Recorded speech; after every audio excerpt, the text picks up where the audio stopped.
gebore in Kempton Park, daar groot geword, my ouers daar lang al gevestig gewees, ek het laerskool, hoërskool, loopbaan daar deurloop, in dieselfde huis al die jare gewoon, en toe van vroeg af besluit ek wil teologie studeer. Nou, is daar 'n interessante storie vir hoekom nou juist teologie, want ek gaan nou nie sê iets asemrowends het gebeur, dat ek nou besluit het om teologie studeer nie. Ek onthou jare nadat ek teologie studeer het ek 'n keer by 'n vriend in Oostenryk in Wenen gekuier, en hy's 'n Rooms-Katolieke priester. En die ene aand toe ons nou so sit en kuier en praat, toe vra ek vir hom, jong, jy moet vir my verduidelik, wat laat 'n mens besluit om 'n priester te word? Jy weet, jy kan nie trou nie, jy wy jou lewe aan die teologie en bediening in die kerk. Wat het jou laat besluit? En weet jy, sy antwoord, sonder om te huiwer, was gewoon dat hy gesê het, was baie maklike besluit, ek het 'n engel gesien.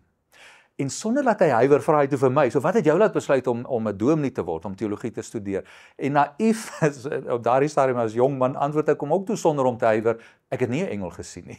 En daar het ons gesprek begin. Nou kan ek dit nou vertel, ek het nou begin om te sê, ja, ek het besluit om teologie te studeer, maar daar was nie iets wat gemaak het dat ek gevoel het, nou liewe land, dis wat ek moet doen nie. Ek het gewoon teologie begin studeer met die veronderstelling om eendag in die bediening in 'n gemeente te werk.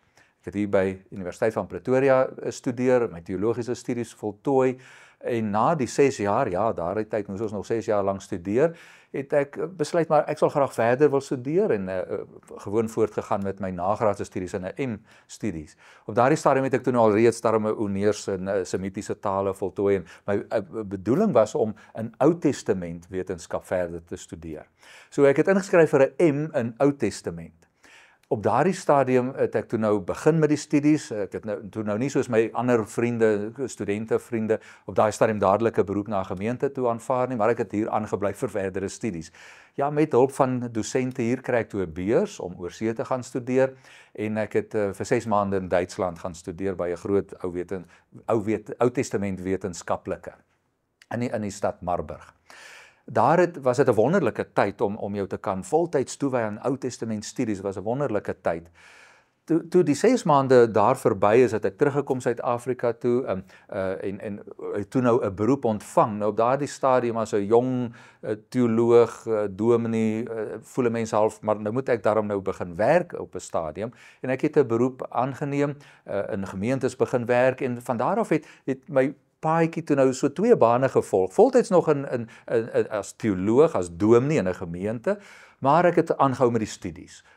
My M voltooi in Ou Testament, en waar ek kan gepubliseer 'n artikeltjie hieroor of daaroor. En toe het ek maar naderhand begin voel, maar jong, ek wil daarom nou graag ook 'n PhD voltooi, 'n doktorsgraad doen. En toe ek my dosente hier nader en vra, jong, ek wil nou graag verder studeer, toe hulle sê, jong, waarin het ek gedink? So sê, wel natuurlik volgende stap in Ou Testament. Toe sê hulle, maar jong, ek moet bietjie mooi dink, daar's op daardie stadium te veel Ou Testament wetenskaplikes, ek moet liewer iets anders kies. Nou dit was 'n skok vir my gestel, want ek het my nou hierop voorberei, en onmiddellik moes ek nou 'n keuse maak vir, goed, wat gaan ek dan nou studeer? Ek vra toe nou maar vir die dosente, so, waar is daar dan nou te min in wetenskaplikes, dat ek dit nou maar studeer? En hulle reaksie was, godsdienstwetenskap. Ek moet in daardie rigting studeer. En ek het toe nou ingeskryf vir my, op daardie stadium 'n DD, doktorsgraad in teologie, in godsdienstwetenskap. Dit het toe onmiddellik gemaak dat ek toe nou voltyds inskryf vir die PhD, vir die doktorsgraad, maar nogtans in 'n gemeente aanbly as 'n voltydse dominee. Op daardie stadium kry ek toe nou 'n beurs om oorsee te studeer, weer vir die doktorsgraad, en ek is toe nou vir 'n tyd lank weer in Duitsland, by verskillende universiteite, Universiteit van Bayreuth, Universiteit van Heidelberg, by professor Theo Zoendermeier studeer, en op daardie stadium toe nou besef, ja goed, ek gaan nie my kan outomaties voorberei vir 'n akademiese loopbaan nie, dit kan dalk bietjie onrealisties wees, ek weet ek is 'n dominee op daardie stadium nog. Ek het my doktorsgraad voltooi, teruggekom, doktorsgraad ontvang, en voortgegaan as 'n dominee in 'n gemeente, gewone gemeente dominee. Wat heerlik was om so 2 van hierdie wêrelde kante beleef, in die bediening voltyds, en hier en daar per geleentheid 'n lesing of 2 ek by die universiteit kon aanbied. En dit nou so aangehou tot in so 2011. toe ek toe nou uiteindelik dan nou aanbod kry om by die universiteit voltyds te kom klas gee. En ja, ek het die geleentheid aangegryp. Nou intussen, in daardie tydperk ontmoet ek my vrou, ons is getroud, kinders grootgemaak, soos wat enige jong mens op daardie stadium nou maar moet, werk aan jou beroep, werk aan jou huwelik, werk aan jou gesinslewe. Ja, weet jy, dis nou maar 'n ou gesprek, en daai spanning tussen teologie as wetenskapbedryf en in die gemeente in 'n bediening staan. En nou klink dit outomaties as mens net daarna luister, die een is absoluut teoreties en die ander een is absoluut prakties. En ek dink dit is so eenvoudig nie, né? Teologie by 'n universiteit, natuurlik is 'n wetenskap, maar ook dit is 'n wetenskap wat behoort oor te vloei in die praktyk. Bedoelende teorie moet tog kan verpraktiseer word. Daar's so 'n noue onlosmaaklike band tussen gemeente of kerk wees en teologie by 'n universiteit en 'n fakulteit, dat dit absoluut onwys en ongesond sal wees om daardie band te probeer breek. En daarom tot vandag toe nog is ek nou deeltyds by 'n gemeente betrokke, alhoewel ek voltyds hier werk, vir 'n eenvoudige rede. My uitgangspunt is, 'n mens moet weet wat in die kerk aangaan. Mens moet weet wat is die vrae wat gewone gelowiges vra. Wat is kwellinge? Waaroor dink mense teologies in die werklikheid daar buite? Nou probeer ek nou sê, ja, soms kan 'n mens maklik in 'n fakulteit nou half gedistansieer word van die werklikheid daar buite, daai tipiese ivoortoring teologie bedryf. Daarom is dit vir my belangrik om een voet in die, kom ons sê, die werklikheid van gemeentewees te staan, en nog steeds teologies dan te wonder, maar hoe antwoord mens daardie vrae wat lidmate Sondag na Sondag dalk mag vra en in 'n week mee mag worstel? Hoe maak die teologie met daardie vraag, om op daardie manier die vloei van die teorie na die praktyk ook dan nou te bewerkstellig. So dit is onlosmaaklik. Kerkwees, teologie, onlosmaaklike band. Ja, dis 'n goeie vraag, met ek weet nie presies hoe om te antwoord sonder om dit na klaar te klink nie, nee. Want jy is heeltemal reg, met die talle verantwoordelikhede wat jy opnoem is presies dit, nee. As akademikus het jy verantwoordelikheid van klas aanbied. Natuurlik, dis die eerste logiese antwoord. Jy moet studente leer, hulle voorberei vir 'n beroep. So klas gee is belangrik, maar navorsing ewe belangrik. So mens kan nie dit op 'n gelyskaal plaas van die een is belangriker as die ander nie, albei. En interessant, behoort albei mekaar aan te vul. Dit wat jy navors moet jy kan oor klas gee, en dit wat jy in die klas gee agterkom moet jy ook kan in jou navorsing kan verantwoord. So natuurlik bly dit verantwoordelike akademies wees. Natuurlik ook 'n derde element wat daarbey kom, die gemeenskapsbetrokkenheid. Om 'n akademikus te wees beteken nie net jy sit daar iewers in 'n kantoor en lees 'n lekker boek nie. Dit het met studente interaksie, maar ook met die gemeenskap.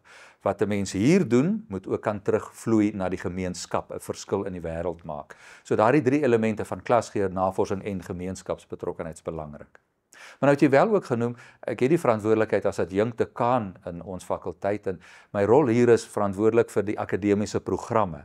Ons fakulteit het 2 adjunkt dekane, die een verantwoordelik vir navorsing en een verantwoordelik vir akademiese programme. My verantwoordelikheid is die akademiese programme. En jy is reg toe jy noem, dit het 'n geweldige administratiewe las. Nou is die balanseertoertjie om al drie hierdie aspekte saam verantwoordelik te doen. Die klas gee, die navorsing en dan die administratiewe werk. En dit verg soms harde werk. En natuurlik almal van ons werk hard, daaraan twyfel ek nou nie. So dit vra gewoon om verantwoordelik jou werk na te kom. En natuurlik, mens bly mens ook met sosiale lewe, gesinslewe, waarby mens nou natuurlik ook moet uitkom. So om nou te moet sê ek moet 24 uur hier werk, dalk is dit soms 27 uur, maar die punt is dat 'n mens moet gebalanseerd leef. So ja, dit verg nogal aandag om dit te balanseer. Spesifiek in my geval kom ek al meer agter, die administrasie begin 'n groter porsie van my verantwoordelikheid word, sodat ek verleë moet toegee, ja, ek gee nog steeds klas, dit probeer ek so goed as moontlik nog steeds doen, maar by navorsing verg dit ekstra inspanning om by dieselfde hoeveelheid uitsette uit te kom as sonder die administratiewe las. Nou hoor jy, ek probeer dit nie afskeep nie, ek weet ek moet harder daaraan werk om op dieselfde pyl te bly. So ja, dit verg 'n balanseertoertjie. Ek is opgewonde oor 'n aantal navorsingstemas wat voorlê. Ek begin nou raak aan nuwe temas, godsdiens en kuns byvoorbeeld. Hoe het kuns oor die eeue uitdrukking gegee aan geloof en oortuigings, aan dogmas, en hoe moet ons dit interpreteer? So dit is nou 'n nuwe veld wat ek graag wil ontgin. Dis nie 'n nuwe veld nie, maar juis om dit vanuit ons konteks, bedoel 'n Suid-Afrikaanse konteks daar te wil gaan kyk. Hoe in Afrika gee ons uitdrukking aan dit wat ons glo. Dieselfde soortgelyke studies sou mens kon doen in musiek, maar ek wil nou juis toespits op die visuele kunsuitdrukkings. So dis dalk 'n nuwe veld wat ek dink vir my voorlê waarin ek baie geïnteresseerd is om 'n bietjie oor navorsing te doen. Ek het nog altyd 'n aanklank gevind by kuns. Bedoelend dit is vir my lekker om kuns te kyk, dit te probeer interpreteer, nie asof ek dit goed en reg doen nie, maar gewoon om dit te waardeer, die estetiese, maar ook die simboliese daarvan, om te kan vasstel, maar wat lê agter dit? Wat het die kunstenaar beweeg om hierdie medium te gebruik, hierdie patrone, hierdie kleure te gebruik. So kuns het nog altyd my aangespreek op 'n vlak van ek geniet dit om kuns te sien en dit te probeer sin maak daarvan. Mense kan nogal subjektief na kuns kyk en sê maar dis wat dit vir my beteken. Vir my lê die waarde daarin om te probeer ontdek, so wat was die kunstenaar se bedoeling om hierdie kunswerk te skep? Dit is amper maar soos 'n hermeneutiese omgang met die Bybel. Wat het die outeur bedoel met hierdie teks en wat sou ek daaruit vir my kon put? En natuurlik dieselfde dan met kuns ook dan. Dit bly 'n subjektiewe ondersoek, want mens kan nie jouself vanuit hierdie verhouding met 'n kunsobjek of 'n visuele voorstelling losmaak nie. Maar jy's reg in daardie opsig van die konteks waarbinne ons bestaan. Sou 'n mens moet waarskynlik vra, soos wat 'n mens ook met 'n Bybelse teks sou omgaan, in watter konteks het dit ontstaan?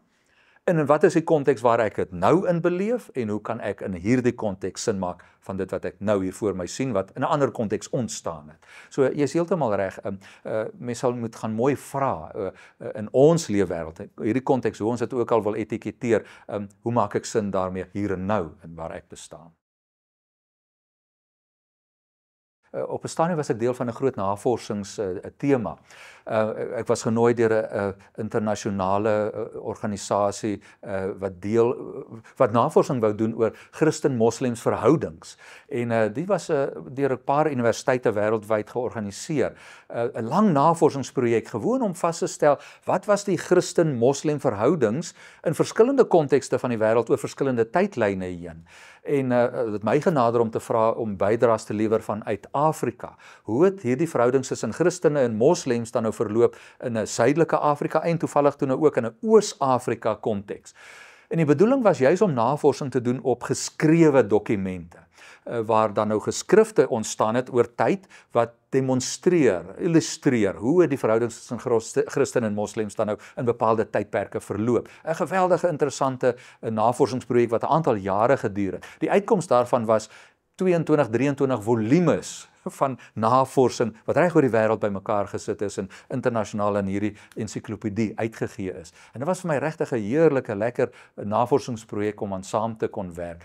Die hoofsetel was by die Universiteit van Birmingham. Van daaruit het dit nou uitgekring na verskillende universiteite reg oor die wêreld. En regtig, soos wat ek ook nou genoem het, daardie verhouding tussen Christendom en ander godsdienste, ook daardie verhoudings tussen godsdienste probeer navors. In my navorsing wat ek oor spesifiek Christen-Moslem verhoudings in suidelike Afrika gedoen het, is daar 'n derde element wat vir my bykom, is nie net Afrika en Weste nie, maar ook Oosters. Baie van die slawe wat met die koloniale tydperk na Suid-Afrika gekom het, kom uit 'n Oosterse konteks, Indonesië, so dat 'n mens ook dit moet onthou, baie van die elemente wat vandag in Suid-Afrika is, het ook daardie Oosterse element. En dalk is ons nie so bewus van dit deesdae nie. In ons taal in Afrikaans is daar ook baie spore van hierdie invloede vanuit die Ooste. So ja, jy's reg, natuurlik Westers, Afrika, maar dan ook met hierdie derde element wat bykom, dit dra by tot ons godsdienstwêreld waar ons vandag sit. Hou in gedagte dat dalk hier in 'n noordelike deel van die land, in Gauteng, is daar 'n ander dinamika rondom godsdienste, as wat daar byvoorbeeld in die Suid-Kaap mag bestaan, dinamika tussen godsdienste. So dit moet mense ook in gedagte hou, dit is ook baie geografies ingerig.